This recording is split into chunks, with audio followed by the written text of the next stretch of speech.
Salut à tous et bienvenue dans cette émission numéro 120 sur MX Réflexion, mxreflexion.com ou sur YouTube si vous voulez retrouver toutes les archives. On a eu 119 invités en à peu près 2 ans. Je vous laisse faire le calcul, ça fait quasiment un live par semaine si on se trompe pas.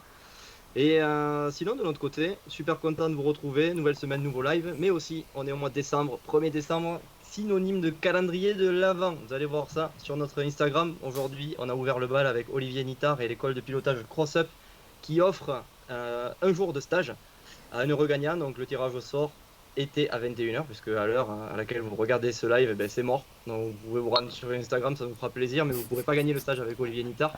On remet ça demain avec un autre lot. Et en parlant de stage, il y en a un qui s'entraîne dur en ce moment, enfin du moins physiquement parce qu'il n'a pas de moto dans le garage, c'est Blaise Abadi. Comment ça va Blaise? Ça va très très bien, content de retrouver tout le monde, content de retrouver notre invité du soir, notre invité de marque. Et d'ailleurs, j'y pensais, on aurait presque pu lui faire gagner un stage chez Olivier Nittard aussi à notre invité, parce qu'on va parler un peu de bitume ce soir, on va parler un peu d'enduro, un peu de tout terrain, un peu de tout en fait, un peu de toute la partie moto. Mais avant d'aller plus loin, Nico, je te laisse présenter notre invité. Ouais, avec nous ce soir, c'est sans doute le plus célèbre des blogueurs journalistes qu'on n'a jamais eu dans notre live, parce que là, c'est quand même du lourd. C'est dans notre petite niche qui est le tout-terrain. En fait, on est très borné, on regarde jamais ce qui se passe à côté, mais on commence à s'y intéresser un petit peu, notamment à cette bonne odeur de bitume. Et très content de le recevoir dans ce live-là. Il arbore fièrement le statut de stagiaire à vie chez Highside. C'est Adrien Parasol. Comment ça va, Adrien? Bah, ça va les gars, merci beaucoup de me recevoir. C'est marrant que vous parliez que ça tombe quand même pile le jour où vous faites gagner un stage chez Nittard, parce que bon, au-delà du côté stagiaire-stage, on appréciera le clin d'œil qui est sûrement pas volontaire, mais c'est un beau clin d'œil. C'est que j'ai déjà fait un stage chez Olivier Nittard en fait. D'accord. Ah ouais? T'as été chez Ouais. Concept passer une semaine de vacances. Alors, c'était pas des vacances. En fait, je faisais un stage, encore une fois, dans une boîte qui faisait des sites internet en Suisse. Et je sais pas pourquoi le mec a contacté Olivier pour lui faire une vidéo. En fait, et on est venu une semaine en stage, je crois que c'était gratos. Et en fait, on lui a fait une vidéo à la fin du stage. D'accord. Et c'était genre mortel. J'avais kiffé. Ah ouais, du coup, t'avais roulé quand même. Roulé un petit peu ou c'était Ah uniquement oui, pour oui, le ah coup? oui, j'avais fait que rouler en fait. Moi, j'avais pas tenu une caméra, rien. C'était juste mon maître de stage qui avait trouvé la magouille pour nous faire genre plaisir. Tu vois, on était deux stagiaires. Et il nous a fait genre la semaine où on avait le cul sur la moto tout le temps. On a fait tous les entraînements, tous les trucs. Et à la fin, on lui a fait une petite vidéo de ce qu'on avait fait, quoi.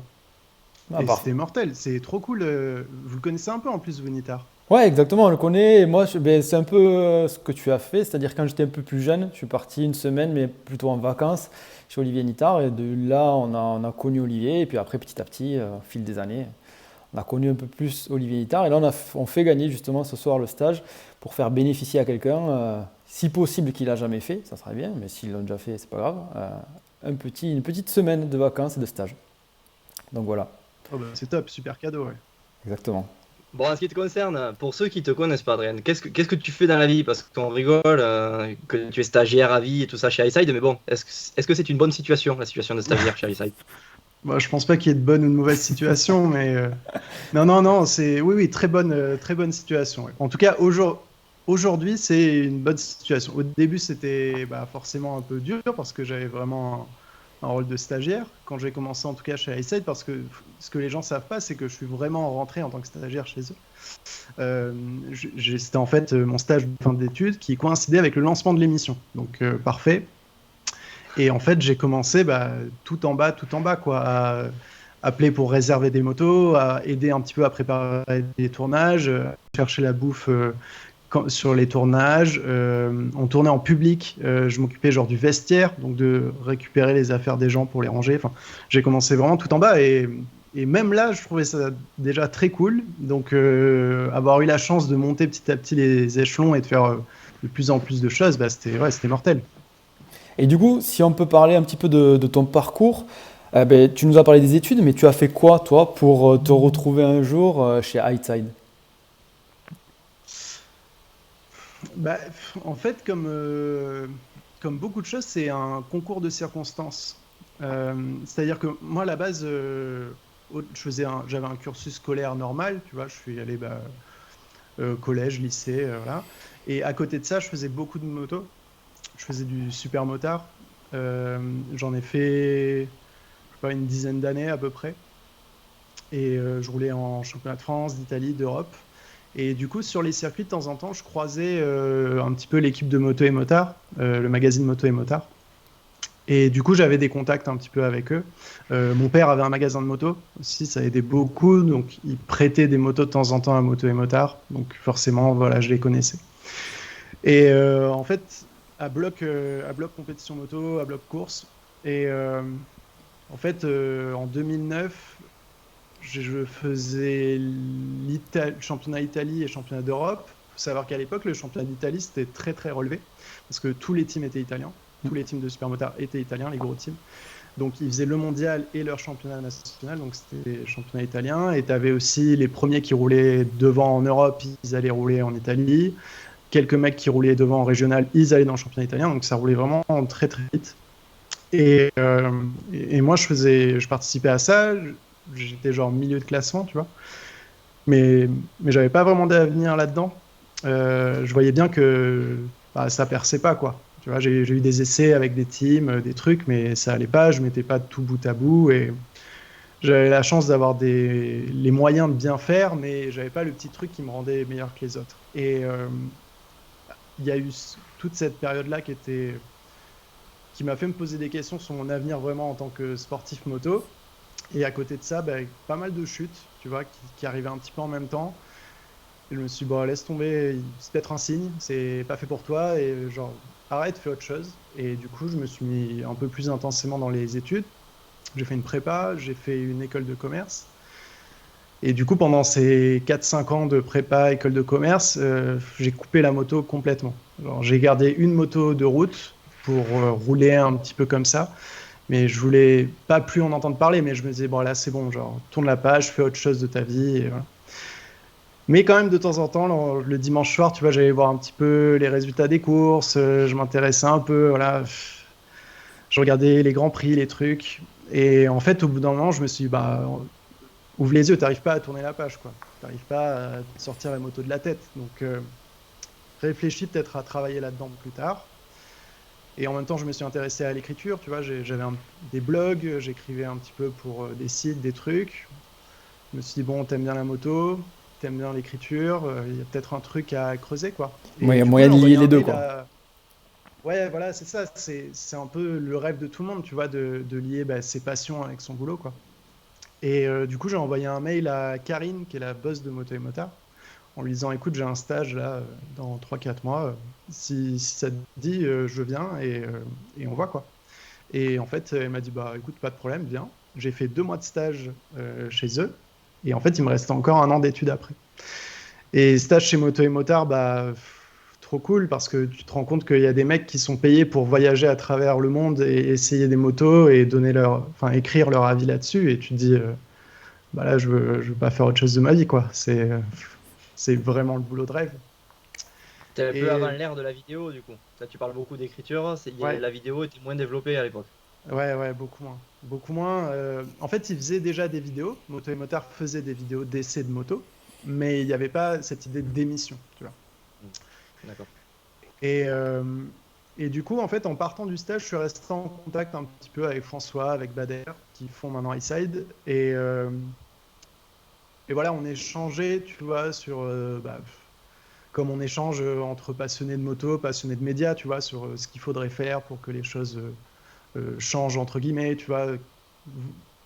Je fais une petite aparté avec vous, tu vois, mais j'imagine que c'est pareil pour vous, quoi. Quand on est passionné de médias, de donner de l'information aux gens, qu'on voit les moyens de communication qui évoluent aussi vite qu'aujourd'hui, on se dit, bah attends, faut retranscrire ça à la moto, quoi, tu vois.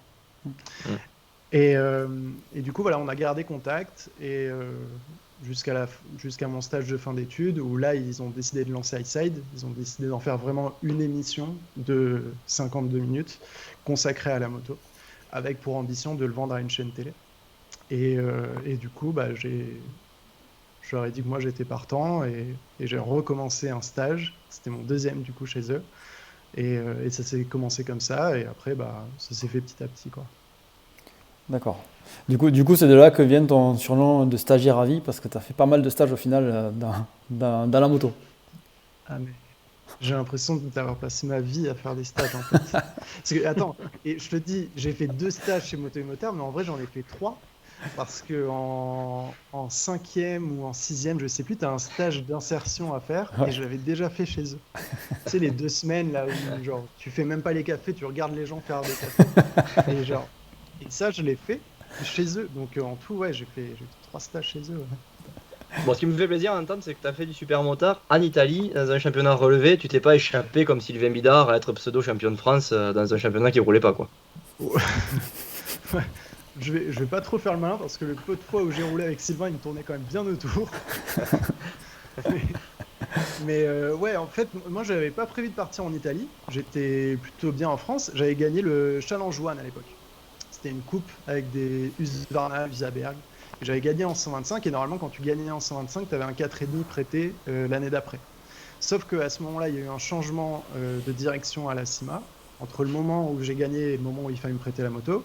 Et ils m'ont dit, bah non, tu n'auras pas de moto, on te fait genre 50% sur une moto neuve et voilà. D'accord. Ouais, ce qui est déjà Et pas mal. J'allais te dire, sinon ils allaient te donner maillot Husqvarna ou un truc comme ça pour ton ouais, pote. ouais, oui, voilà, c'est ça. Donc oui, c'était bien, mais c'était très loin du deal et de ce pourquoi j'avais fait le championnat à la base et pourquoi j'étais motivé pour le gagner et tout. Et du coup, bah, avec mon père, on a dit, OK, on prend la moto et on se casse, on va ailleurs. Et il s'avère qu'en fait, moi, en étant à Nice, les terrains de supermode, ils sont plus proches en Italie qu'en France.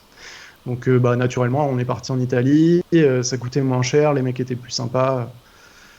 C'est un autre monde hein, là-bas. On a beau dire, on pense que c'est un cliché de dire l'Espagne c'est différent, l'Italie c'est différent de la France, mais une fois que tu y vas, tu te rends compte que oui, effectivement, tu es quand même mieux reçu là-bas qu'en France, quoi. C'est malheureux, mais Surtout dans le milieu de la moto. Bon, nous, on oui. connaît toujours pareil dans Ah notre oui, niche oui. le tout-terrain et on voit que les gens sont vraiment passionnés, qu'il y a vraiment des efforts qui sont faits sur les pistes, sur Ouais. l'accueil des pilotes.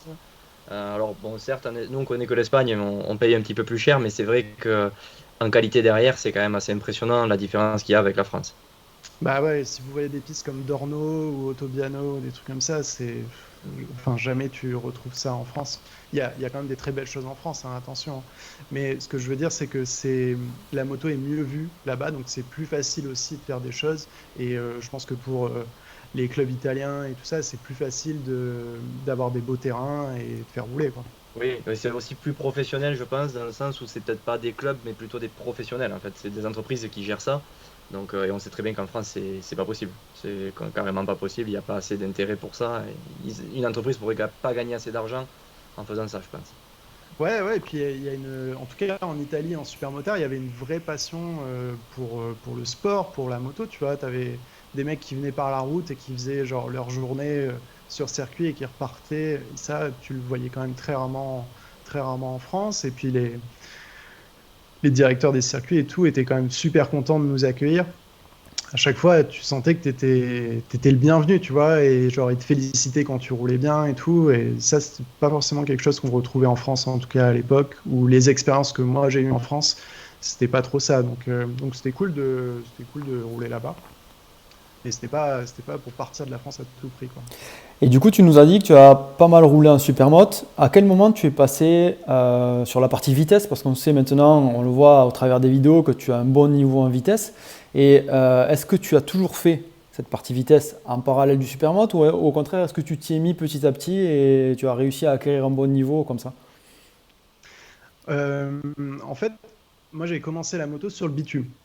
Donc c'était des piwis avec enfin des pneus de scooter sur des circuits de karting et c'est comme ça que j'ai appris à faire de la moto. Donc j'ai quand même plutôt appris du côté vitesse. Par contre très vite j'ai eu un Husky Boy, tu sais, les 50 Husqvarna là, Ouais, Ah oui. petit là, tout petit. qui tout petit, qui craquait de ouf et tout. Et du coup genre je suis tombé amoureux du supermotard et après j'ai eu un 100 XR avec des pneus supermotard, un 85 KX avec des pneus supermotard. Voilà, c'était supermot à fond. Et la vitesse, pour moi, ça n'existait pas, quoi. Ça m'intéressait pas du tout. Mon père, il avait eu à un moment à son magasin une 125 Mito. Donc c'est une 125 qui est une réplique de la Ducati 916. Tu vois, c'est le même design, c'est une super moto de piste. Il me l'a fait essayer une fois sur un circuit de vitesse. Et genre, j'ai fait une session et je lui ai dit, bah, c'est bon, vas-y, rentre là, moi, rends-moi mon supermote et je suis mieux là-dessus. Donc ça, c'est venu très tard en fait. C'est venu, je crois, ma première course en vitesse, c'était en 2014, Ah ouais. quand j'ai commencé à être en stage chez Highside, où eux, bah, forcément, ils roulaient beaucoup sur piste. Et du coup, je me suis dit, bon, bah, vas-y, essaye, ça doit être sympa, quoi. Et c'est vrai que ça m'a bien plu. Les courses étaient en vitesse, tu peux quand même trouver des championnats où tu roules pour pas trop cher avec des ER6N, des SV650, des trucs comme ça. Donc j'ai vraiment commencé comme ça. Et plus je découvre la vitesse et plus, en fait, plus je kiffe ça. C'est quand même étonnant parce que tu vois, tu as démarré par le supermode, tu as toujours été à fond dans le supermode. C'est très rare de voir ça dans une carrière. Même en enduro, tu sais, qui est, bon, c'est vraiment tout terrain, mais on voit rarement des mecs qui ont fait que de l'enduro toute leur carrière, qui sont au plus haut niveau en enduro. Ils sont passés par la case motocross. En Ouais. supermotard, on va pas se le cacher, c'est pareil. Les Charrer, les Bidart, Van den Bosch, c'est des mecs qui ont démarré, qui ont eu un très haut niveau en motocross ou en supercross et qui ont basculé sur le bitume. Tu Mm. penses pas que ça t'a manqué à un moment donné dans ta carrière? Ah bah oui, oui, clairement. Clairement, c'était une catastrophe dans la Terre, mais j'avais honte. En fait, moi, j'ai jamais aimé ça. Tu vois, D'accord. Ouais, comme tu en dis, en fait, s- depuis tout jeune, t'as toujours eu des pneus slick, en fait. ouais, voilà, c'est ça. Donc, oui, j'allais m'entraîner de temps en temps avec une moto de cross, tu vois, mais c'était vraiment pas mon fort, quoi. Et même quand je roulais en championnat d'Italie ou quoi, sur le bitume, ça allait pas trop mal, tu vois. J'étais peut-être à une seconde des premiers, ou c'était pas énorme, mais dès qu'on rentrait dans la terre, je prenais 2, 3, 4 secondes selon les circuits, tu vois. Et pourtant, la partie terre en super motard, des fois, ça fait 400 mètres, hein. Mais, mais c'était assez pour que 20 je secondes, perde. 400 mètres, quoi. Ouais, voilà, c'est ça. Et du coup, bah ouais, ça m'a manqué. C'est clair que ça m'a manqué. Bon, depuis cette époque-là, tu t'es mis un peu au tout-terrain, à l'enduro, au cross. On a vu quelques vidéos en enduro. Est-ce que tu as réussi à basculer sur la partie cross? En fait, ce qui s'est passé, c'est que du coup, avec ce boulot de journaliste moto, tu essaies plein de disciplines. Tu es tout le temps invité à rouler avec une moto, avec un trail dans les chemins, avec une moto de piste, avec une grosse moto pour tailler la route. Voilà. Et en fait, petit à petit, en faisant tout ça, tu te rends compte de la variété des plaisirs que peuvent offrir une moto et tu te dis, bah ouais, en fait, j'ai envie de tout essayer, j'ai envie de tout faire. Et il y a eu un événement sur lequel on a tous roulé en cross. Ça s'appelle les Ibon Days. C'est un truc à Aragon sur plusieurs jours où tu as de la vitesse, de l'enduro, du cross, du dirt. Et en fait, on est parti de ça. On était 4 potes. On était Bader, François et Dietmar qui bossaient avec nous sur Highside à l'époque. Et on s'est dit, mais les gars, faut trop qu'on s'achète des motos de cross. C'est la vie et tout. Genre, on va rouler, on va aller rouler 2, 3 fois par mois. On y va tous les 4. C'est sûr, on va progresser de ouf. Ça va être trop bien. Du coup, on a poncé le bon coin, on a acheté des 2,5. Petit à petit, tu vois, chacun a la sienne dans son coin. Et c'est comme ça qu'on est venu au cross. Après, la réalité des faits, c'est qu'on a roulé, je crois, une fois tous les 4. Je sais pas, on a dû avoir cette conversation il y a 2 ans et demi. Donc, parce que bah, avec nos plannings, en fait, on n'y arrive pas. Mm. Mais ouais, c'est comme ça en tout cas que j'ai repris un peu goût au cross. J'ai acheté un 2,5 CRF. Moi, je suis un peu plus libre qu'eux, j'ai moins de contraintes familiales et tout. Donc j'arrive quand même à aller rouler. Et souvent, quand j'ai acheté la moto, je devais aller rouler ouais, 2, 3 fois par mois, je pense. Ce qui était beaucoup pour moi. C'est pas mal. Et du coup, voilà, j'ai fait ça. Et du coup, j'ai acheté, je crois, l'été dernier, un 4,5. J'ai pris un CRF. Moto En fait, d'homme, quoi. j'avais essayé le 4,5 KXF. Ouais, mais trop d'hommes en fait. Ouais, ouais. C'est abusé. Déjà, un 2,5, en vrai, j'étais loin de l'exploiter à fond, le 2,5. Mais en fait, j'ai essayé une 2,5 KXF et j'avais trouvé très facile. Tu vois, surtout facile en bas. L'à-coup à la reprise des gaz, il était pas trop vénère et tout. Du coup, je me suis dit, bah en fait, c'est cool un 4,5. Surtout que moi, en fait, tous ces entraînements, je les fais dans le but de rouler en endurance, en moto, de faire les 24 heures du Mans, de faire tout ça, donc de rouler avec des grosses motos lourdes. Donc je me dis qu'à l'entraînement, c'est bien si j'ai un truc qui m'arrache un peu les Mm. bras et il Bien sûr. faut être doux avec les gaz même quand tu es fatigué, tu vois. Donc je savais que je ne serais pas plus rapide, mais ça collerait un peu plus à mes entraînements. Et ouais, là, même sur le mode le plus doux d'origine, la moto, Elle me remue un peu quand même, ouais. Ouais, disons que ça va, on le sait, les 4,5, on se fait souvent très plaisir sur 1-2 tours. On s'est dit, mais Ouais. là, je roule très fort. Et là, il y a le physique qui nous rattrape. Et il faut tenir 20 minutes et là, c'est plus compliqué. Mais c'est clair que pour une préparation endurance, pour le coup, ça doit être pas mal. Parce que tu t'entraînes vers où? Tu t'entraînes plutôt sur des circuits en terre, sur du sable? Ouais, nous c'est terre hein, dans le coin. Nice, il y a pratiquement que de la terre. Donc il y a 2 circuits proches. Chez moi, c'est Monti. C'est au-dessus de Menton, c'est à la frontière de l'Italie et super beau terrain, toujours super bien préparé. Mais du coup, en fait, c'est limite trop facile, tu vois. J'en parlais avec François et genre lui, il veut rouler que là-bas en fait. On va sur un circuit de cross qui est même bien préparé, on est perdu parce que bah la piste elle est refaite toutes les semaines, c'est arrosé, il n'y a Ouais. pas un caillou. Donc oui, là-bas c'est facile, tout le monde roule à peu près. Et voilà. Mais D'accord. on a aussi les adrets. Je sais pas si ça vous dit un truc. Je crois que Non, mais c'est- nous, c'est vraiment très à l'est pour nous. Et du coup, on y va très rarement. On reste Ah dans le ouais, sud-ouest, nous. ouais. C'est plus Bah, facile d'aller en Espagne que de venir là-bas, limite.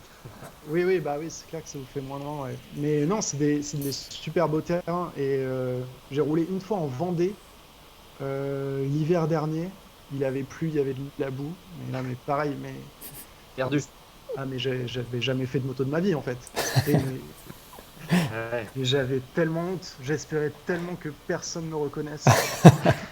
Oh là là, mais Et, et- c'était et- honteux quoi. et tu penses que c'est parti, ces entraînements un peu galères, ces entraînements où tu sors un peu de ta zone de confort, en cross ou en enduro ou en tout-terrain de manière générale, est-ce que ça peut t'aider sur une préparation pour les 24 heures du Mans, sur une préparation pour une course sur le bitume? Est-ce que tu penses que ces sorties de zone de confort peuvent t'aider dans une autre discipline?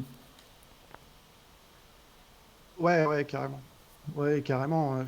En fait, dès que tu sors de ta zone de confort, tu progresses. C'est à ces moments-là que bah, tu vas chercher un peu dans tes ressources et tu t'habitues en fait à être en dehors d'un moment où tu as toutes tes capacités, où tu es serein, où tu es sûr de toi. Voilà. Donc oui, oui, bien sûr, c'est super important. Après, je suis pas non plus un grand pilote d'endurance, donc je suis pas le mieux placé pour en parler, mais je sais que quand Lucas Mayas, qui a été champion du monde d'endurance, s'entraînait pour les 24 heures du Mans, lui, ce qu'il faisait, c'est que la semaine avant, il se levait genre en pleine nuit, il allait remonter une rivière glacée à pied, genre avec de l'eau jusque-là, et remonter la rivière genre toute la nuit jusqu'au petit matin, parce qu'il se disait au moins la semaine prochaine, quand je serai au Mans, qu'il fera 4 degrés, qu'il faudra se lever à 3 heures du matin pour prendre la moto, ça me paraîtra facile et je serai content d'y aller. Donc, C'est oui, clairement, tous l'entraînement ces à trucs l'entraînement à la Rambo, galères. quoi. Oui, bon après lui c'est un cas, lui c'est incroyable ce qu'il fait. C'est incroyable. Des fois, il veut pas aller à la salle de sport, il va acheter une hache, il va couper des arbres dans la forêt, tu vois, pour se faire la caisse. Donc c'est ouais, et c'est pas, enfin voilà, il est double champion du monde, il est champion du monde en super sport aussi, et voilà, c'est avec de l'entraînement et avec des trucs où t'en chies un peu, ouais. Bon, t'as vu Blaise pour le Touquet, c'est des choses que tu peux mettre. Parce qu'il va faire froid au Touquet aussi sur la plage, Ouais, donc tu peux exact. remonter des rivières dans les Pyrénées si tu veux. Bon, vers chez moi, ça me froide les rivières, je vous le dis. Mais du coup, Ah bah voilà, y a Adrien, pas de si tu veux faire le Touquet, moi, je peux t'embarquer d'ici l'année prochaine. Pas de souci. Si tu veux te préparer à une course. l'année prochaine, c'est peut-être un peu non, Non, faut l'année se préparer plus tôt, non? 2022, une année complète, hein, on va dire. Plus qu'une année même. Une année. Ah oui, Ouais. Dans 2021, bah c'est un peu compliqué. ouais. Bah écoute, en vrai, j'y pense depuis un moment. Je me dis que oui, c'est le genre de course qu'il faut avoir fait, quoi.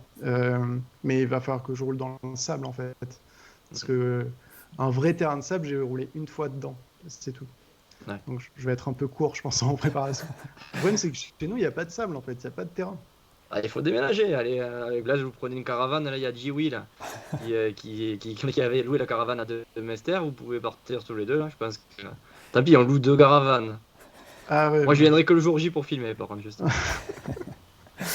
Non. Quand je vois qu'il n'y a déjà même pas la fibre chez Blaze, j'ai pas trop envie de me rapprocher. Ouais, compliqué. D'ailleurs, petite question, parce qu'on parle on a basculé sur la partie tout-terrain. On voit beaucoup de pilotes de vitesse, même en MotoGP, qui s'entraînent en motocross. Euh, Est-ce que c'est parce qu'ils n'ont pas le choix ou est-ce que c'est parce que ça leur apporte vraiment? Comment ça, ils n'ont pas le choix? Alors, ils n'ont pas le choix parce qu'on sait qu'en vitesse, c'est très difficile de rouler. Il n'y a pas des pistes ouvertes, tu vois, on peut pas rouler. Ils font rarement des tests et tout ça. Ils ont des Ah formations ouais. bien précises. Et d'ailleurs, je trouve ça étonnant parce qu'avec les moyens qu'il y a en MotoGP, je me dis comment un gars comme Marquez ou Rossi, ils n'ont pas chez eux une piste, tu vois, équivalente à un circuit de MotoGP, quoi. Même le plus gros, ils auraient les moyens de se l'offrir, non? Ils auraient sûrement les moyens. En fait, il faut savoir déjà qu'en MotoGP, il y a des concessions, donc les teams peuvent pas faire autant d'essais qu'ils veulent, Ouais. et ils peuvent en faire très peu avec les pilotes qui font la saison complète. C'est justement pour limiter les coûts de développement et que tous les Ah, teams d'accord. avancent à peu près au même J'ai pas rythme pensé à ça, ouais. dans le développement des motos. Mais c'est vrai, comme tu dis, ils pourraient très bien avoir une MotoGP chez eux, même pas forcément celle de l'année, mais une ancienne. Et pour ça aussi, ils sont vachement encadrés, c'est-à-dire qu'ils n'ont pas le droit de s'entraîner avec autre chose que des motos d'origine, donc des sportives comme tu peux acheter chez ton concessionnaire. Ils n'ont pas le droit de les préparer, rien. Et quand bien même, le problème c'est que tu ne peux pas reproduire les capacités d'accélération et de freinage, surtout d'une MotoGP. Une MotoGP, c'est des freins en carbone et ça freine. Il n'y a rien qui freine plus fort que ça. Donc, s'ils le font pas, c'est juste que ça leur apporterait pas grand chose en fait dans leur préparation mais Mm. c'est quand même une question que je me pose aussi souvent, tu vois, parce que quand tu vois l'entraînement que font des pilotes de cross, de supercross, par rapport à ce qu'ils font les Ouais. pilotes de MotoGP, tu te dis, bah, en fait, il y en a, ils sont 3 jours par semaine sur la moto plus les courses, et d'autres, ils touchent à la moto, il y a 2, 3 tests dans l'année, et après, c'est les courses, et c'est tout. Et même nous, en tant que crossman, on se demande comment ils font pour progresser. Parce que nous, ça passe obligatoirement par l'entraînement et l'entraînement moto pour progresser.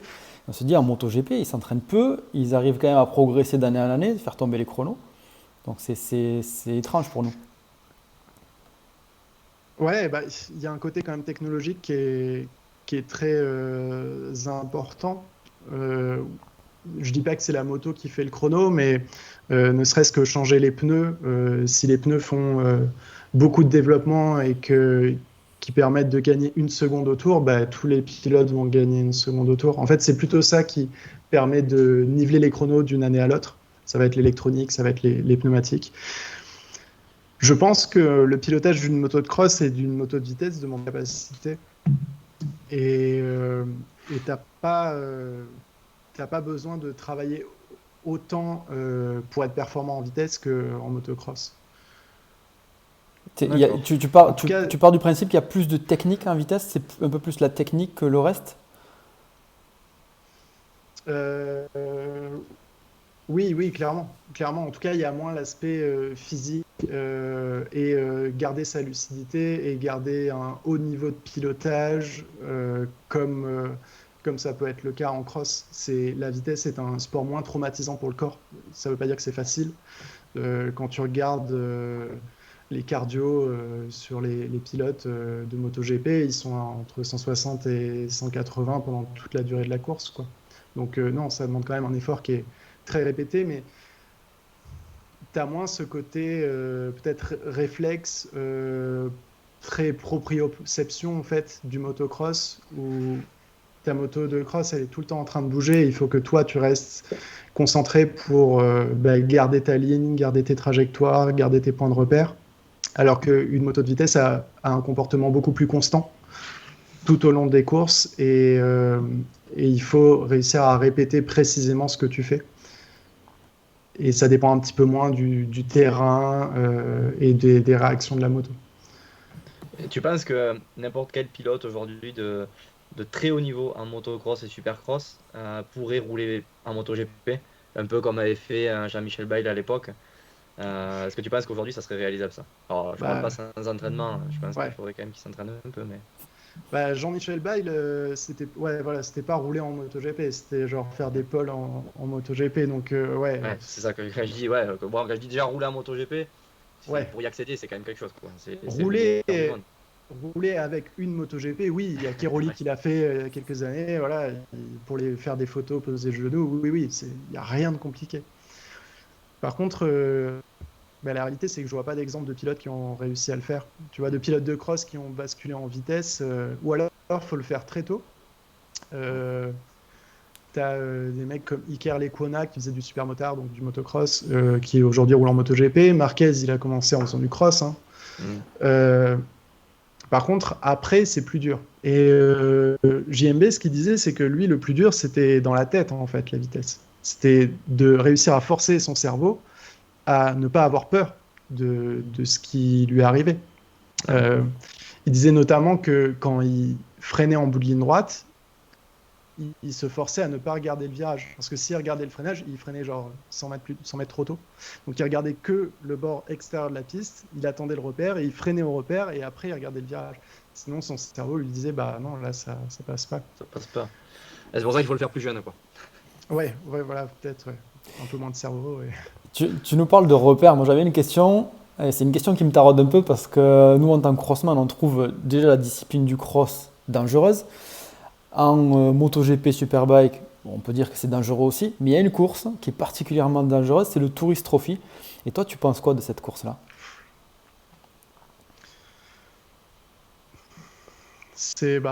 Forcément, c'est un truc de fou, mais en fait, moi, je voyais ça un petit peu de l'extérieur en me disant, bon, ouais, c'est juste des mecs qui sont ouf et qui roulent vite sur route, tu vois, en gros. Parce que voilà, ils roulent, ils prennent 300 entre les trottoirs. Ouais, t'avais du mal à concevoir l'aspect sportif, c'est ça que tu veux dire par là? Ouais. En fait, en tout cas, je dis pas que j'avais pas de respect pour ça, mais pour moi, c'était juste des mecs qui ont pas peur de mourir, quoi, tu vois. Et moi, c'est pas ça que je trouve beau dans le sport moto. Ce que je trouve beau, c'est le pilotage, c'est les gestes techniques, c'est ça, moi, qui me fait vibrer, tu vois. C'est pas le mec qui débranche son cerveau pour faire un tour de l'île, quoi. Et en fait, pour y être allé, j'ai eu la chance de rouler dessus, tu vois, pour une vidéo qu'on a fait pour iSide avec une sportive sur route ouverte, mais voilà, déjà de voir le décor, voir le relief, les virages, les trajectoires et tout. En fait, je me suis rendu compte que c'était le seul endroit sur Terre où tu pouvais avoir ces sensations-là. C'est-à-dire qu'il n'y a aucun circuit qui a autant de dénivelé, qui a des virages aussi rapides, aussi étroits. Ça n'existe pas en fait. Donc, je me suis dit, ok, en fait, les mecs qui viennent rouler là, c'est juste pour le plaisir et les sensations qu'offre le circuit, qu'offre la course, plus que pour montrer que bah, ils ont des grosses couilles et qu'ils n'ont pas peur de mourir, quoi.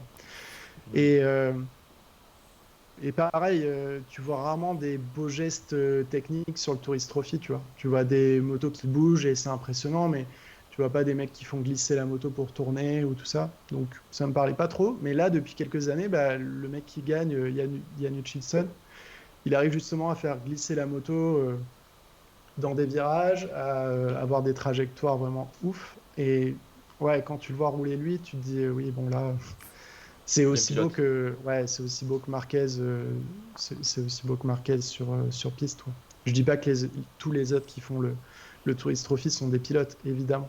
Mais ce qui les rend meilleurs que les autres, c'est leur capacité à retenir le tracé et avec très peu de tours, savoir ce qu'il faut faire pour rester en sécurité et rouler le plus vite possible.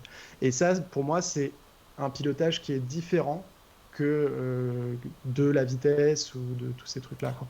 Ouais, un Marquez D'accord. ne pourrait pas forcément gagner le Tourist Trophy en arrivant, même au bout de 2-3 ans. Enfin, je sais pas, c'est une question plutôt du coup. Bah, il aurait les capacités techniques de le faire, clairement. Après, non, je pense pas qu'il pourrait parce que les mecs qui gagnent aujourd'hui, ils l'ont fait déjà des années et des années. Ils vivent que pour ça, ils font que des courses sur route, enfin pratiquement que des courses sur route. C'est un monde à part, quoi. Mais tu sais, au tout début, le Tourist Trophy, ça faisait partie du championnat du monde des Grands Prix. Donc, tu avais les Agostini, tous ces mecs-là, les mecs qui gagnaient les Grands Prix, ils roulaient au Tourist Trophy parce que c'était au calendrier. Et je crois que c'est dans les années 70, ils l'ont enlevé du calendrier parce que c'était trop dangereux. Et quand des mecs comme Rossi ou Edwards, tout ça, ils retournent juste, tu sais, en parade lap, donc juste ils font un tour de moto et tout, ils disent, mais jamais de la vie je roulerai là. Ouais. Parce que, bah, en fait, depuis les années 70, le circuit, il n'a pas bougé. Hein. Les maisons, c'est les mêmes, ils ont changé la couleur des volets, mais c'est tout, quoi. Ouais, les motos évoluent, mais Toujours pas. Oui, ça, par contre, ça va. pas le reste. Ouais, voilà, par contre, ça va toujours de plus en plus vite, ça, il n'y a pas de problème. Ouais. Ouais, on avait posé la question à Julien Tonuti qui nous avait dit que. On lui avait posé la question de la sécurité, les motos évoluent, tout ça. Il a dit ouais, en fait, non, parce que les motos vont de plus en plus vite. Donc, oui, certes un petit peu plus de sécurité, mais Ouais. ça reste pas moins dangereux dans tous les cas. Bah voilà, tous les ans en fait, les mecs disent bah voilà, avec les motos récentes, c'est de pire en pire, machin, mais en vrai, j'avais fait des recherches et depuis les années 40, ils disent que genre les motos sont trop puissantes pour le Tourist Trophy, tu vois. Ouais. Donc voilà, ce sera toujours comme ça. Mais par contre, c'est une course magnifique. Si on a l'occasion d'y aller pour la voir, bah, moi j'ai jamais vu la course, mais ceux qui m'en ont parlé, bah, c'est à voir parce que ton cerveau il comprend pas. C'est comme, je sais pas si vous avez déjà vu un dragster accéléré ou un truc comme ça. Jamais en vrai, non. Ah ben, mec, en fait, ton cerveau, il imprime pas. Parce qu'il voit un gros objet là, et 4 secondes après, il le voit genre à l'autre bout.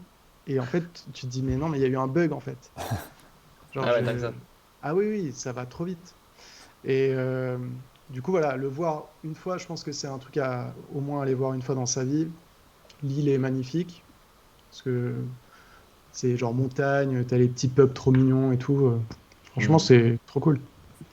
Est-ce que Ah, tu as déjà été voir un Supercross aux États-Unis? Ah putain, j'aimerais bien, mais non.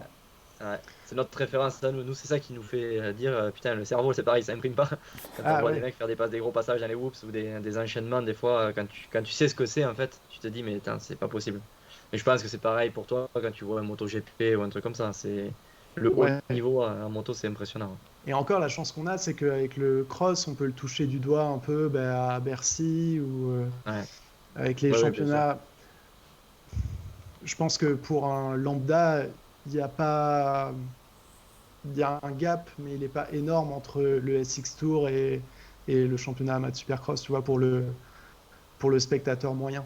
Ça Ouais. reste des motos qui font beaucoup de bruit, qui montent très haut dans les airs et prennent des virages à fond, tu vois. Mm. Donc c'est quand même un truc qu'on a la chance de pouvoir toucher du doigt en France, donc c'est cool, mais ouais, j'en rêve, aller voir ça. J'ai fait Bercy quelques fois, j'ai fait Genève aussi. Mais ouais, voir aux US, c'est la folie. Ouais, faut avec Bader et Pompon un petit défi là où une moto est essayée aux États-Unis et ça tombe Ouais, par hasard en même temps que le Supercross. oui, voilà. C'est aussi simple que ça. on a pas mal parlé de switch entre le motocross et le MotoGP. Est-ce que tu penses que ça serait possible à l'inverse? C'est-à-dire qu'un pilote de MotoGP, un top 5 en MotoGP, puisse intégrer un haut niveau en motocross ou même en supercross?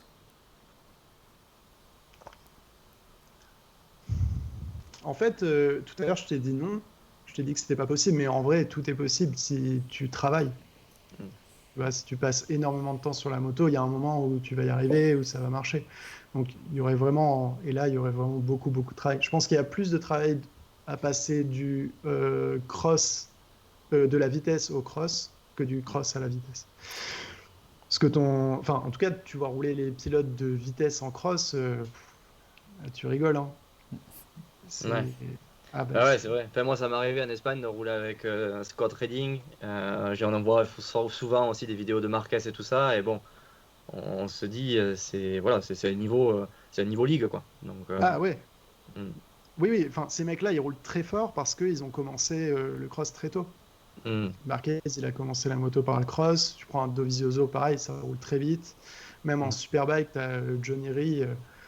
C'est un mec, je crois que. Je sais plus quel pilote Kawa c'était, mais il était à 3 ou 4 secondes d'un officiel Kawa sur un vrai terrain de cross, tu vois. Donc, Ouais, oui, ça va très vite parce que, comme tu disais, ils font beaucoup de cross à l'entraînement pour avoir la caisse, parce qu'ils aiment bien ça. Et parce que, mine de rien, le cross, ça t'apprend à être mobile sur la moto, à avoir une moto qui bouge en permanence sans te crisper. Donc, c'est important pour leur discipline. Par contre, un mec qui a jamais fait de cross et qui essaie de s'y mettre, voilà, c'est. Il y a tout ce que tu fais en cross, c'est tout ce qu'on te dit de pas te faire en vitesse, en fait. Tu ouais, vois, bien sûr.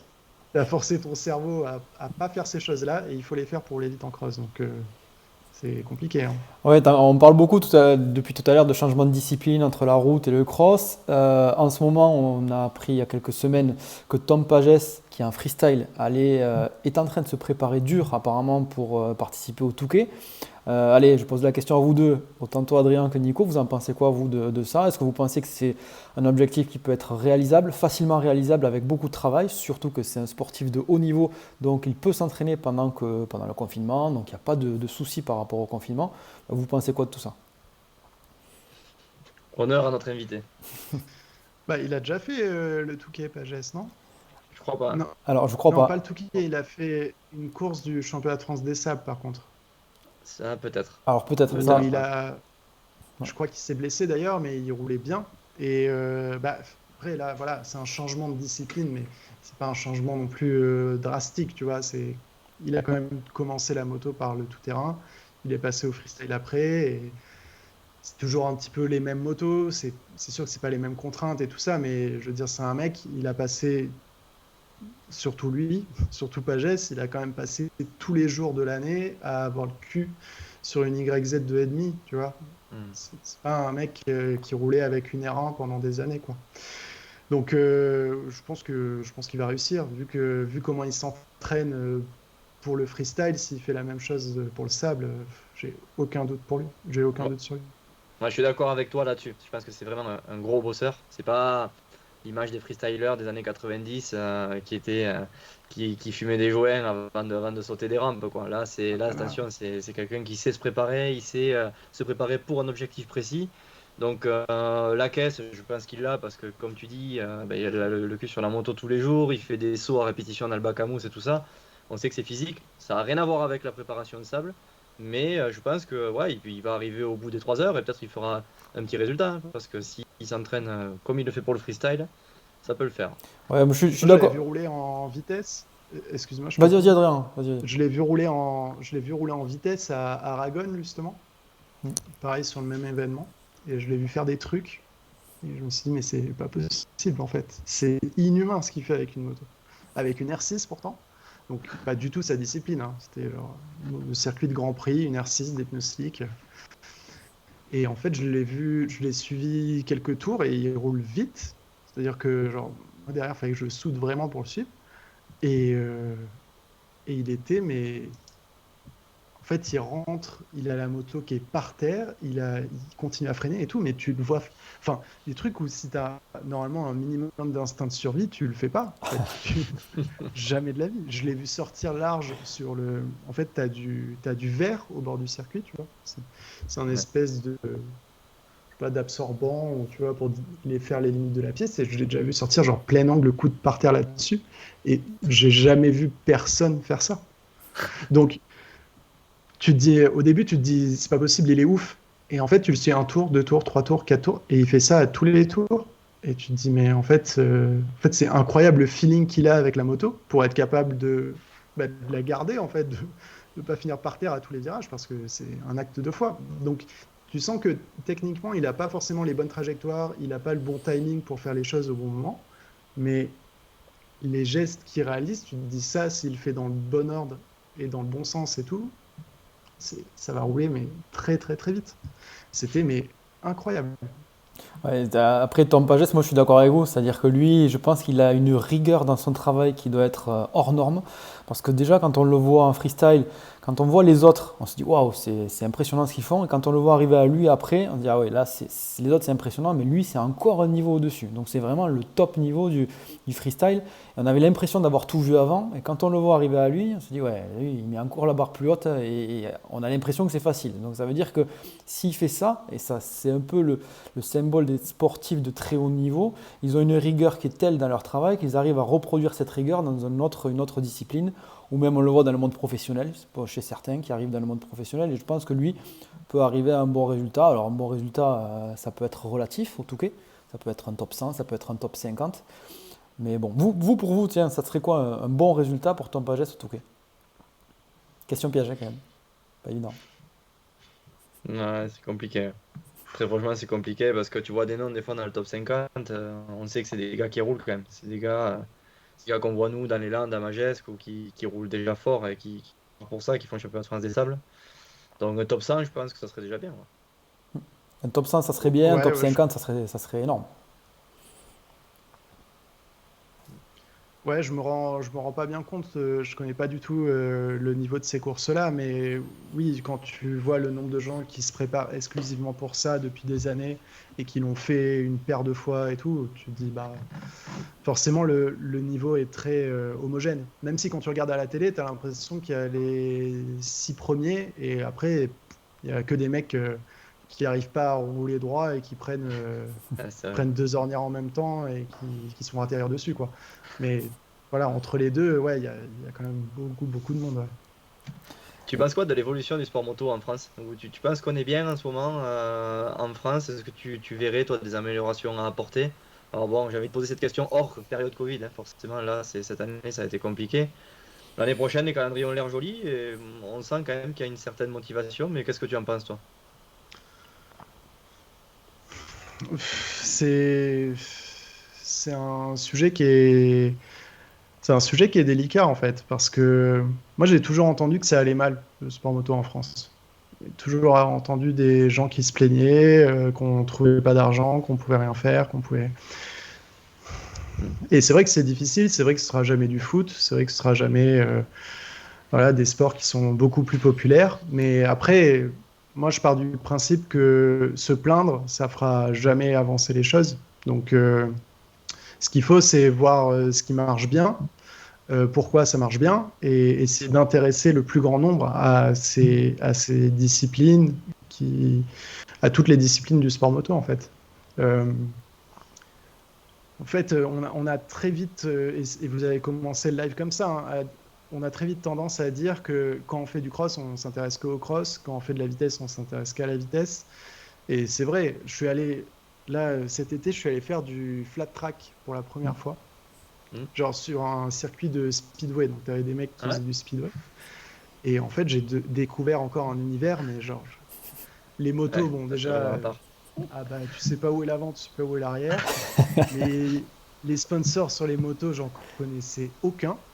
Mais genre rien du tout. Pourtant, c'était pas la boucherie machin, hein. C'était genre vraiment des pièces pour le speedway et tout. Je connaissais rien. Et les mecs, je crois qu'il y a une personne qui m'a reconnu. D'habitude, même sur les circuits de tout terrain, en cross et tout, il y a quand même un petit peu des gens qui nous connaissent parce que bah, qui nous reconnaissent parce que bah, il y a eu le passage en télé, il y a des vidéos qui tournent sur YouTube, sur Facebook. Là, genre, il y a un mec qui m'a reconnu et j'étais avec Frédéric Louit Hmm. qui m'a dit genre non mais les mecs là, tu leur parles de Valentino Rossi, ils savent pas qui c'est en fait. Et ces mêmes mecs, une fois qu'ils ont su que j'étais journaliste, il y en a beaucoup qui sont venus me voir en me disant ouais mais tu vois personne s'intéresse à nous, il y a personne qui vient faire de reportage machin. Hein.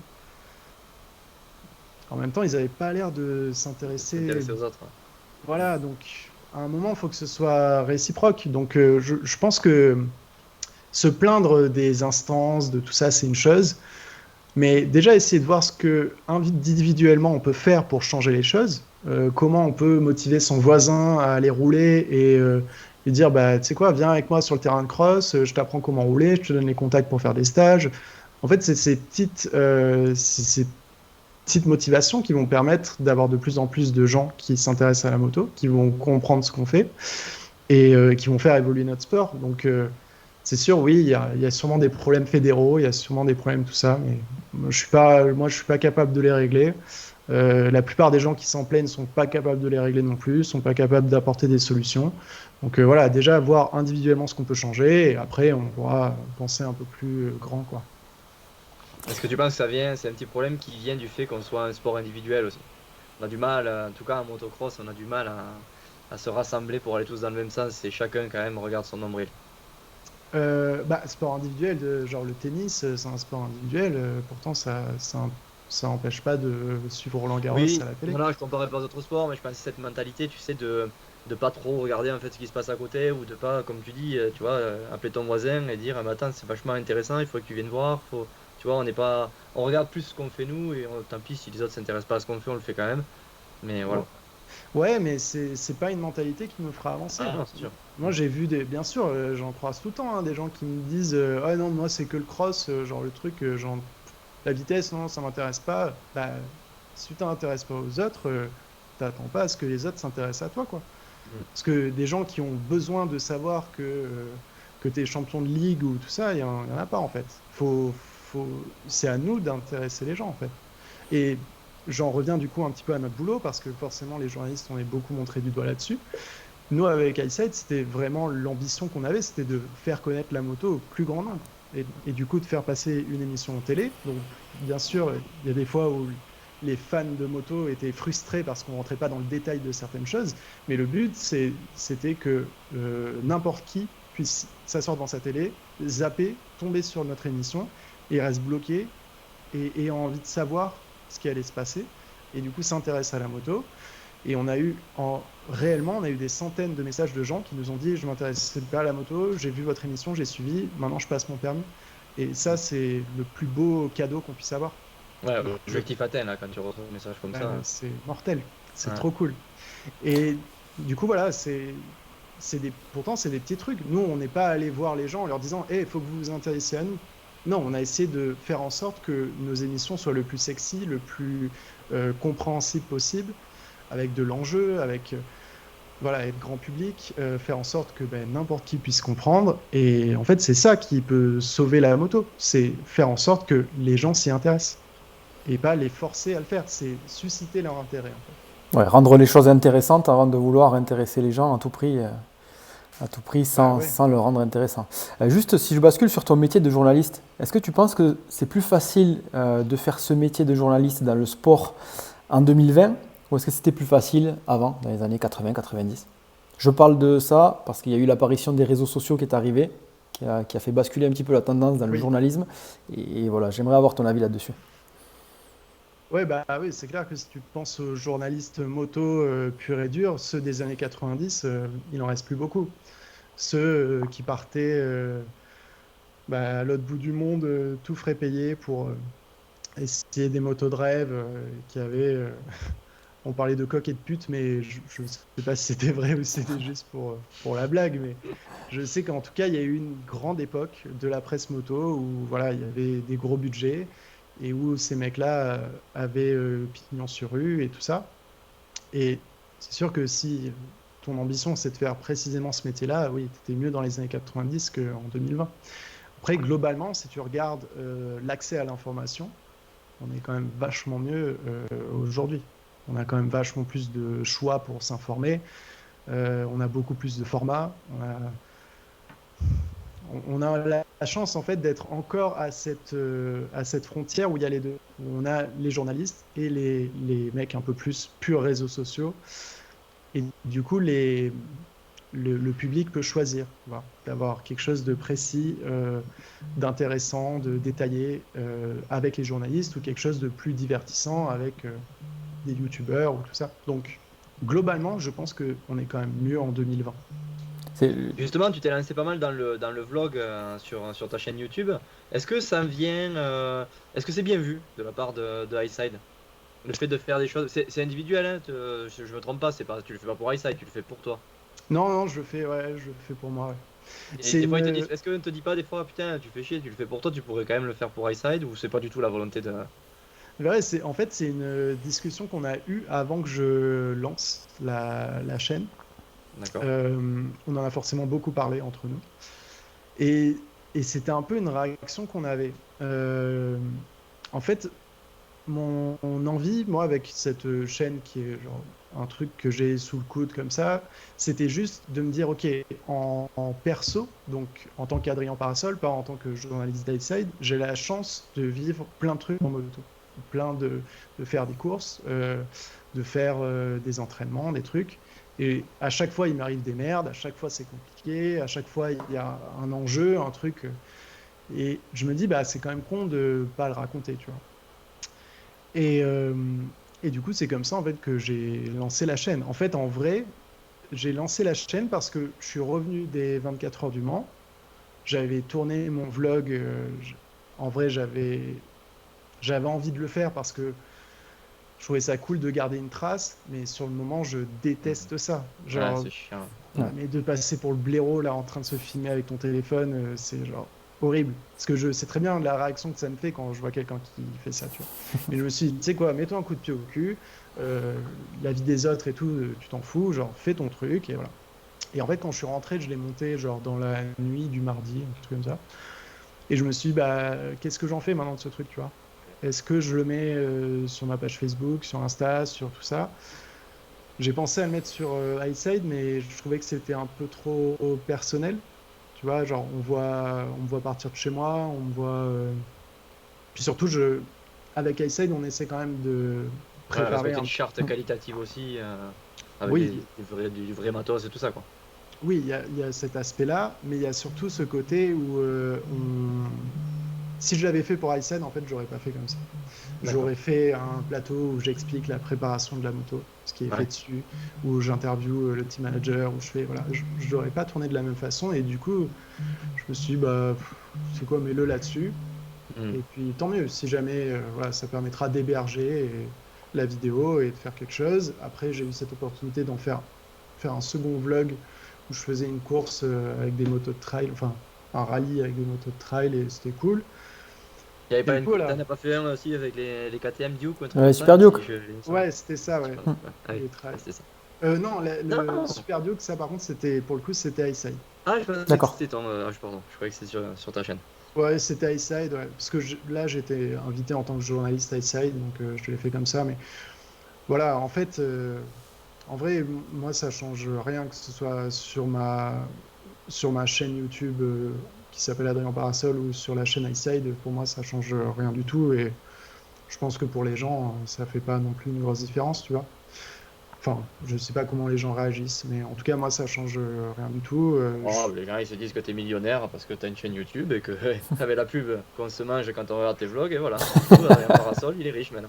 Ouais, j'ai beaucoup lu, ouais. Mais bah, tu sais, enfin, vous savez combien on gagne hein, avec les vidéos YouTube, hein. Ah oui, Ah ouais, bah, nous on a ça, activé la monétisation il y a pas longtemps et bon, c'est Ça on a est pas changé plus riche. grand-chose ou... pas énorme, hein. Là, là, c'est pas ça qui va nous Non, faire devenir riches. nous, on a la chance de faire forcément pas mal de vues, tu vois, avec la télé, avec tout ça, ben, on a des grosses communautés et on a beaucoup de vues, mais en vrai, je crois que mes deux vlogs qui ont fait plus de 300 000 vues chacun, si ça m'a rapporté 800 balles, c'est le bout du monde, quoi. Ouais, Et c'est déjà pas mal. Ouais, c'est déjà clairement. bien, ouais, exactement. Et c'est déjà bien pour des vidéos comme ça. Mais en tout cas, on sait que nous, ne serait-ce que ce qu'on gagne sur YouTube avec iSight, ça ne nous permettrait même pas de payer un mec à temps plein pour s'occuper de nos réseaux sociaux, tout ça, quoi. Donc les gens sont persuadés que... Ah, mais ouais. Du coup, comment ça fonctionne, iTad? C'est-à-dire que il y a une petite équipe, vous êtes combien de mémoire? 5? Peut-être avec les monteurs vidéo, c'est des prestataires? Ouais, prestataire. En fait, il y a Bader, Franck et moi, principalement. En fait, on a une boîte de production qui s'appelle Flat 4 Productions, qui fait iSide et qui fait aussi d'autres productions à côté, donc des documentaires sur la moto, un petit peu de publicité de temps en temps. Mais c'est pas dans le cadre d'iSide. En fait, iSide, c'est notre média, et à côté, on a d'autres productions. Euh, donc on est tous les trois. On a Guillaume qui s'occupe de monétiser ce qu'on fait et de nous permettre de ramener de l'argent grâce à notre visibilité. Et on a une secrétaire à mi-temps. Et voilà, hein. D'accord. Il y a François qui est là aussi pour tout ce qui est écriture, tout ce qui est tournage, tous ces trucs-là. Mais sinon, très petite équipe. Faut savoir que tous les cadreurs, c'est des cadreurs professionnels, c'est des intermittents. Donc on les paye à la mission, à la journée. Les monteurs, c'est pareil. Et Pour du une coup, émission, ouais, après j'ai pas d'exemple d'émission, c'est ça qui est con. Mais j'allais demander c'est quoi les moyens pour sortir une émission iSide où vous êtes tous les trois avec Pompon, Bader et toi. Il y a combien de cadreurs? Deux cadreurs? Vous avez un monteur à chaque fois? C'est quoi Ouais, l'équipe? ouais, deux cadreurs, un monteur, c'est obligatoire. Après, quand on est un petit peu plus, quand on en a besoin, en tout cas parce que les conditions vont être difficiles, on a un ingénieur du son. Euh, Quand on veut un peu de confort, on a un régisseur qui est là pour s'occuper des motos, tu vois, pour nous filer un coup de main, si jamais il y en a une qui tombe en panne, pour les préparer qu'elles soient prêtes au moment de tourner, tous ces trucs-là. En tout cas, on peut vite se retrouver à une petite équipe d'une dizaine de personnes, parce qu'à ça, tu rajoutes notre pilote de drone qui est avec nous depuis le début, qui a créé aussi, qui a participé aux émissions en tant que cadreur au début, mais qui est maintenant pilote de drone, mais qui est là sur tous les tournages. Et en fait, Nous, en fait, on fait de la production audiovisuelle et on gagne pas d'argent avec ça. On gagne vraiment très peu d'argent avec ça. Mais par contre, on paye les gens avec qui on travaille au tarif normal. C'est-à-dire qu'aujourd'hui, le problème, entre guillemets, de la production audiovisuelle, c'est que n'importe qui avec un boîtier va essayer de te vendre une pub enfin, c'est surtout de la pub aux marques ou des trucs comme ça, à des tarifs dérisoires parce qu'ils ont un boîtier, ils arrivent à faire 2-3 belles images, et ils se disent voilà, je leur vends à pas cher et comme ça, avec un peu de chance, ils vont me prendre et ils vont s'intéresser à moi et tout ça. Ce qui, sur le principe, je comprends très bien, mais à long terme, c'est pas viable. Et nous, on raisonne à long terme, donc on gagne pas d'argent. Il y a beaucoup de trucs sur lesquels on se paye pas. Moi, j'ai pas de salaire fixe, j'ai pas tout ça. Hein. On se paye pas. Il y a plein de trucs qu'on fait gratuitement. Tous les lives qu'on fait, c'est gratos, c'est sur notre temps, c'est voilà. Mais on le fait pour produire du contenu et permettre à iSight d'exister et tout ça. Donc, on s'en plaint pas. C'est notre choix. Et surtout, en contrepartie, on paie les gens à leur prix. Il faut savoir qu'un cadreur, c'est 500 € la journée une fois que tu l'as défrayé et que tu l'as nourri. Pour peu que tu l'aies logé un petit peu et tout ça, ben voilà, c'est 500 balles. Donc, tu en as 2, tu rajoutes ça sur 3 jours. Voilà. Chaque mec, après que tu rajoutes, ben, c'est un billet de 500 balles. Tu multiplies par le nombre de jours. Le montage, c'est 500 € par jour. Et tu as des jours et des jours de montage. Si tu montes 4 minutes de reportage par jour, c'est bien. Donc, une vidéo de 20 minutes, bah, voilà, tu as 5 jours de montage à 500 balles. Et c'est les tarifs. Voilà, Et la partie revenu du coup d'Aïsad pour couvrir ses dépenses vient, tu nous l'as dit, de la pub ou est-ce qu'il y a d'autres revenus Alors, nous, sur iSight, on fait pas de pub. D'accord. On fait pas de pub, en fait. Ça n'existe pas. C'est du journalisme pur.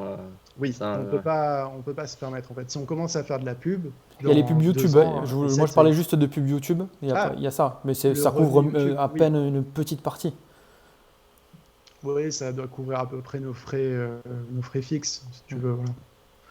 Et encore. Euh, oui, ça couvre un peu de matériel, en gros. Parce que bah, une caméra, c'est 6000 balles, un objectif, c'est 3000. Voilà, Ouais. et il n'en faut pas qu'un pour faire une émission. Donc, tout ça coûte énormément d'argent. Et nous, en fait, il y a des dons. On a pas mal de dons sur Tipeee qui nous aident un petit peu à en vivre. Et on travaille aussi avec des marques partenaires, nos équipements. On a des marques comme Ippon, comme Moraco, avec lesquelles on dit, OK, on va faire une série de vidéos où on va réaliser, par exemple, des tutos mécaniques ou ce genre de trucs, et vous serez présents, vous sponsorisez la rubrique, et nous, on l'a fait. Mais en fait, notre travail, c'est ça, et c'est pour ça qu'en 2020, le travail de journaliste, il est intéressant, mais il est très dur. C'est de conserver toujours le droit de dire ce qu'on veut, et de jamais avoir des gens qui pensent qu'on fait de la pub des choses. Parce qu'en fait, quand une marque nous donne de l'argent, c'est pour qu'on porte les produits, pour qu'on les montre. Tu vois, qu'on les montre. Naturellement, on les porte, donc vous les voyez, quoi. Mais en aucun cas, c'est pour dire ah là là, qu'est-ce qu'il est bien ce blouson, ou ah là là, qu'est-ce qu'il est bien ce casque. Genre ça n'existe pas et ça n'existera jamais dans iSight. Parce que ce qui fait que les gens nous regardent, bah, c'est qu'ils ont confiance en nous. Donc si jamais on commence à faire les petites pubs des marques et tout ça, bah, dans 2 ans, plus personne ne nous regarde, quoi. Ouais, d'ailleurs, des fois, je vous trouvais même très tranchant là, sur des avis moto, sur des essais moto où on se dit, purée, là, le gars qui leur a envoyé la moto, il va te dégoûter, quoi. Jamais jamais il pourra en dire du bien derrière. Mais en fait, c'est ce qui plaît aussi. Et je pense que même le gars qui vous a envoyé la moto, il est content de cette franchise-là, quoi. Voilà, alors il faut savoir qu'on n'est jamais, on dit jamais du mal des motos gratuitement. Non, On c'est est sur une sensation ou quoi. De toute façon, c'est Ouais, assez et puis, subjectif, quoi. aujourd'hui, en fait, c'est ça qui est pénible, c'est qu'il y a plein de gens qui nous disent oui, ça se voit que vous êtes acheté parce que vous dites jamais du mal des motos, ça, vous avez pas dit que c'était pas bien. En fait, en vrai, aujourd'hui, des mauvaises motos, ça n'existe plus. Il y a des mauvais usages de certaines motos, il y a des motos qui sont soi-disant faites pour quelque chose et qui n'y arrivent pas, mais ça en fait pas pour autant des mauvaises motos. Il n'y a pas de motos qui vont te mettre en danger, qui freinent pas, qui accélèrent pas du tout, ça n'existe plus en fait. Ça, c'est, je pense, depuis les années 70, on en trouve de moins en moins. Et aujourd'hui, en 2020, non, il n'y a plus. Donc, voilà, nous, par contre, on donne notre avis sur les motos. Et quand quelqu'un nous prête une moto, il sait très bien qu'on va donner notre avis. Et vu que notre avis est toujours expliqué, on ne dit pas juste d'une moto c'est une merde sans aller plus loin. Mm. Bah voilà. Ouais, c'est légitime, c'est clair. Mais après, comme tu dis, c'est vrai que des fois, bon, nous, vraiment à petite échelle, en tout terrain, on fait des essais des dernières machines et à chaque fois, ben, on pose la moto, on se dit putain, elle va bien celle-là aussi. Tu montes sur celle d'après, tu dis, ah, je sais même pas laquelle des deux est la mieux au final. Et c'est vrai, il n'y a pas de mauvaise moto, il y a que des mauvais pilotes au final, on s'en rend compte. Oui, oui, il y a ça aussi. Mais même, voilà, tu fais un comparo de toutes les 2,5 de cross, la dernière, Ouais. celle qui est T'aimerais derrière, bien même l'avoir dans si, ton garage au final. voilà, même si elle est dernière en tout, en chrono, en sensation, en tout, tu peux pas dire honnêtement, bah c'est une merde. Mm. Ah non, non, mec. Genre, c'est... En fait, les gens qui se permettent de... qui font ça bien souvent, et t'en as, tu vois, des youtubeurs ou des trucs comme ça qui se donnent l'impression, tu vois, d'être des chevaliers blancs parce qu'ils se permettent de dire juste qu'une moto est mauvaise et n'en dire que du mal, bah, ils font encore moins leur boulot que des mecs qui en disent que du bien. Oui, surtout que j'ai vu un petit peu vous, vos comparatifs route. On voit hein, que vous essayez d'appuyer à chaque fois vos arguments et des fois vous surappuyez vos arguments avec des tests qui sont au chrono, qui sont départ arrêté, qui sont distance de freinage, qui sont des tests vraiment appuyés sur des valeurs qui ne sont pas subjectives pour arriver à contrecarrer justement ces commentaires négatifs et le fait que vous n'êtes pas acheté par telle ou telle marque. Nous en cross, c'est un petit peu différent. On a un peu moins ces valeurs-là, c'est-à-dire que distance de freinage en cross, bon, c'est assez compliqué parce que le terrain est défoncé, accélération suivant la texture de la terre, bah, compliqué aussi. Donc c'est vrai que vous en route, vous avez cette chance d'avoir tout le temps au moins le même terrain et de pouvoir comparer deux choses qui sont exactement égales. Ouais, c'est vrai que pour ça, c'est un peu plus simple. Mais tu sais, tu parlais des commentaires négatifs qu'on reçoit justement, et bah, derrière moi, on les lit tous en fait. Tous. Ils sont sur notre téléphone toute la journée, on les lit, on voit très bien. Donc au final, maintenant, avant même de sortir une vidéo, on arrive à savoir ce que les gens pourraient nous reprocher. Et on travaille dans ce sens. On travaille en prévoyant, en se disant, ouais, mais là, attends, si on lui dit juste que celle-là, elle freine moins bien, mais qu'on n'a pas expliqué pourquoi elle freine moins bien, on l'a pas démontré, bah, c'est sûr qu'on va venir nous saouler. Donc, autant éviter que ça arrive, on fait la démonstration, on fait tout ça.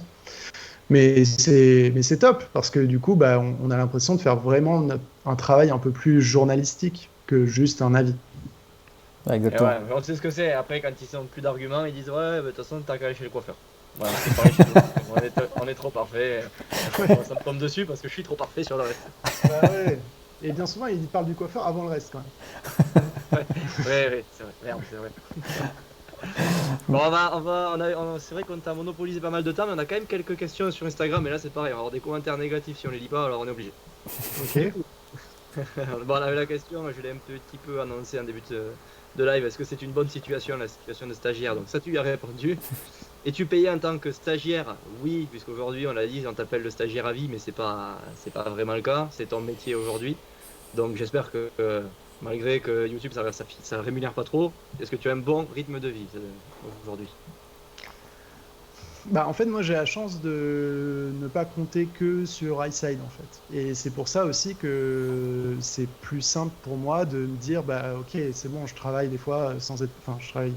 En vrai, en fait, c'est mon travail récurrent qui ne se paye pas. Je suis payé de temps en temps quand on part faire un tournage ou tout ça, mais tout le travail de community management, toute la création de projets, tout ça, bah, derrière moi, on se paye pas là-dessus, en fait.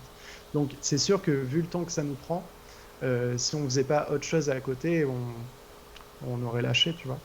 Donc oui, moi ça va. J'écris un petit peu des fois pour d'autres médias, pour Moto et Motard de temps en temps. Euh, on fait appel à moi pour des photos, pour de la vidéo, juste en tant que pilote, tu vois, pas en tant qu'adjoint opérationnel. Donc, euh, donc ça me permet de rentrer un petit peu de sous, tu vois, et ça me permet de libérer du temps sur iSight pour faire avancer les projets et remplir le frigo, quoi. Donc, c'est pas mirobolant, mais oui, globalement, oui, oui, ça va, on n'est pas à plaindre. Alors, on avait une question de Damien qui nous demande si vous pouvez faire une vidéo avec le chevalier du Groland. Alors, il y en a déjà une. Bah Mais ouais, on l'a déjà fait, Damien, là. Faut que Il tu faut, regardes YouTube un peu. ouais, faut faire des recherches sur YouTube là, Damien. Ouais, on l'a déjà fait. Bah, c'était cool d'ailleurs, on avait roulé à Magesque. C'est par chez vous, c'est ça? Ouais. Non, même pas. ouais, Ouais, c'est un peu plus à l'ouest du coup, mais ouais. Après, c'est pas une texture non plus dans laquelle on est à l'aise. Nous, on n'est pas on est des faux sudistes de l'ouest. Ouais.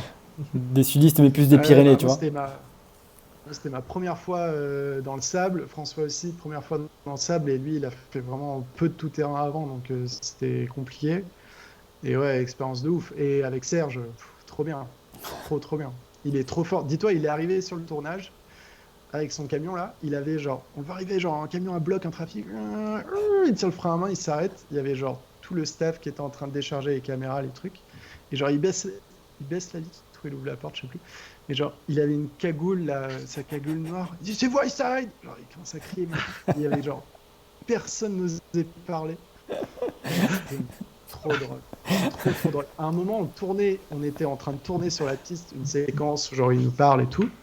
Et genre, il y a les flics qui rentrent sur le terrain, je sais pas, il devait voir un truc et tout. Et genre là, son nez il a vrillé. Et pareil, genre il dit attendez, je reviens. Il court, il met la capuche, enfin l'espèce de cagoule, il monte sur le 125 YZ, il démarre, il part à bloc dans les bois, roue arrière, et il va tourner autour des flics et tout. Et genre, Ouais, mais c'est sa nature. C'est Comme ouais, ça, c'est tout le temps, en fait. c'est- c'est ah ça, oui, tu vois. oui. Parce que qui a la caméra pas, il est comme ça en fait. Ah oui, il se force pas. Et en vrai, il faisait plus le con quand il n'y avait pas la caméra que quand il y avait la caméra. Hein. C'est des années d'entraînement aussi. Là, c'est pareil. C'est un entraînement régulier. Ouais. Incroyable ce mec. On a une question Bon, aussi. on a Maxime qui nous demande, Vas-y. ça c'est ma partie, l'enduro, quand est-ce que tu t'aligneras à une classique enduro? Ah, pas tout de suite, les gars. Pas tout On de va, suite. on va te lancer Ah sur le non. Touquet, sur une classique. Non, mais pareil, ça fait partie des trucs que j'ai envie de faire. Mais là, j'ai quand même. Ma priorité, c'est quand même bien l'endurance. Et du coup, j'ai passé pas mal de temps à m'entraîner dans diverses disciplines l'hiver dernier et pas assez en vitesse. Donc là, cet hiver, je vais faire plutôt vitesse, pneu slick, bitume. Je vais plutôt rouler dans ces conditions et voir, tu vois. Je force encore un peu en endurance pendant 2-3 ans, je vois où ça me mène, et s'il se passe rien de ouf, parce que c'est compliqué quand même de trouver des guidons et tout ça. Donc si rien ne se passe, ouais, par contre, je pars un peu dans toutes les disciplines, et là, ce sera Touquet, essayer une classique, essayer tout ça. C'est en tout cas sur ma liste de choses à faire. Mais Tu vas pas t'éparpiller dans tous les cas pour autant. En tout cas, pour le moment, c'est Dans pas un prévu. premier temps, non. Voilà. Non. Euh, Ça fait pas, là, après ce live, si tu reçois 200 messages pour t'envoyer sur une classique, faudrait pas que tu relèves le défi quand même. Tu sais, alors ça, c'est marrant, hein, mais en fait, t'as beau recevoir des messages, des trucs comme ça, avoir des followers et tout, et c'est mortel, mais quand faut mettre le cul sur la moto, t'es tout seul. Hein. Donc, Exactement. tu vois, en endurance, quand il faut se lever à 5 heures du matin pour aller faire un relais ou quoi, tes abonnés Instagram, ils sont pas là, quoi. Et ça te fait pas rouler plus vite, et ça te fait pas tout ça. Donc c'est sympa, ça donne de la force, mais c'est tout. Et en plus, maintenant, tu es obligé d'allumer la GoPro pour raconter ce que tu vas faire. Ouais, en plus, ouais. On avait une question par rapport au cross, du coup j'embraye sur celle-là parce que c'est ma partie, mais bon, tu as déjà un peu répondu. On nous demande ton niveau en cross. Je sais pas comment. Ouais, c'est vrai que c'est difficile. C'est pas Si évident t'as à dire. jamais fait de championnat, C'est plutôt j'ai loisir, jamais fait loisir quoi. Et t'as loisir, ligue Ah. ou France quoi. En gros. Ah oui, c'est plutôt loisir. Ouais. Après, si tu veux, genre, je suis pas non plus quand on va rouler, je suis pas non plus dans la section des débutants ou des enfants, tu vois. Alors, ça va. Sur un terrain, j'arrive sur les terrains par chez nous, j'arrive à tout sauter, ça va, tu vois. Mais ça roule pas non plus très vite, quoi. Il y a toujours 3, 4, 5 mecs plus vite que moi sur les entraînements, quoi. Non, bah, allez voir, tapez sur YouTube Highside, Serge Nuc, vous allez voir, ou Magesque, avec des petits mots-clés comme ça, vous allez trouver. On va voir ton niveau et celui de Pompon. On voit clairement que Pompon a fait que de la route toute sa Ouais. carrière. Et que Ouais, toi, tu as touché clairement. un petit peu à tout. Et non, on voit que t'es pas un manche sur une moto parce que les conditions étaient pas faciles et tout. Donc voilà. Ceux qui savent, ils voient très bien que tu te débrouilles bien quand même sur une moto de cross. Bah, en plus, oui, il y a vraiment rien de ouf. Mais une 4,5 YZF pour commencer. En vrai, j'avais pas touché une moto de cross depuis peut-être 3 ou 4 ans, tu vois. Et quand tu repars avec une 4,5 YZ, mais tu comprends pas ce qui se passe, hein. Elle est violente, non, cette moto, ou ça Ah va? oui, oui, oui. Ah oui, ok. Ah oui, Bon, ça oui. va. C'est la plus Et sur laquelle violente, elle est hein. faite pour le sable. Ouais, elle est faite pour le Ouais, sable, donc c'est la plus violente de toutes. en fait, je faisais tout le tour du petit circuit, pas le circuit pro, en 3. Genre les épingles en 3, machin, hein, et tout le reste en troisième. Et j'ai pas attrapé un rupteur, rien.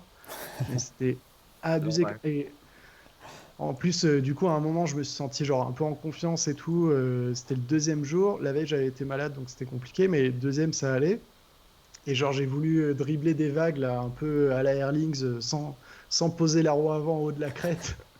Du coup, j'ai reposé derrière. Je me suis mis un par l'avant, mon gars. J'ai cassé le casque, les bottes en l'air et tout. Genre, Ça, horrible. c'est chiant quand ça te le fait parce que t'as un excès de confiance. Tu dis, putain, je me sens à l'aise. Tu commences à avoir un bon feeling et là, il t'arrive ça et là, tu repars à zéro. Ah ouais, C'est zéro, ça, zéro même du zéro. négatif là. Ça, c'est même un négatif que ça rapporte. Ouais, ouais. Ouais, c'était bien pourri. Bon, Nico, est-ce qu'on ferait pas la petite question du jour? Allez, comme ça, on va pouvoir libérer notre invité. La question du jour, Adrien, elle est pour toi, spécialement pour toi, parce que tu es le seul journaliste. Parce que nous, tout à l'heure, quand tu nous parlais de régie et tout ça, on a arrêté, nous, pour les lives à Mix Réflexion. On avait un régisseur une fois, on l'a dégagé. Ok. Là, je rigole, c'est Blaise qui fait tout, mais bon, je peux pas le dégager parce que c'est lui qui a la connexion la moins pourrie de nous deux. Donc, on est obligé de le garder. Ouais, mais juste, vous savez, c'est pas parce qu'on est nombreux qu'on fait forcément du bon travail, hein. Donc, vaut mieux que vous soyez deux à charbonner, à faire les choses bien, plutôt qu'une armée à se branler les Ouais. couilles et avoir des mauvaises idées, quoi. Bon, en tout cas, on va rester deux, on va essayer de faire les choses bien. Mais la question du jour, elle parle des études un petit peu. On voulait savoir, aujourd'hui, à ton avis, et qu'est-ce que tu conseillerais à un jeune qui veut devenir journaliste? Qu'est-ce que tu lui conseillerais de faire comme étude? Ou pas d'ailleurs? Est-ce qu'il vaut mieux passer par la case études ou plutôt autodidacte et se débrouiller le plus tôt possible tout seul? Euh, J'imagine que tu parles pour les journalistes moto. Oui, oui, dans le milieu de la Ouais. moto, ouais. Ouais, ouais, bien sûr. C'est...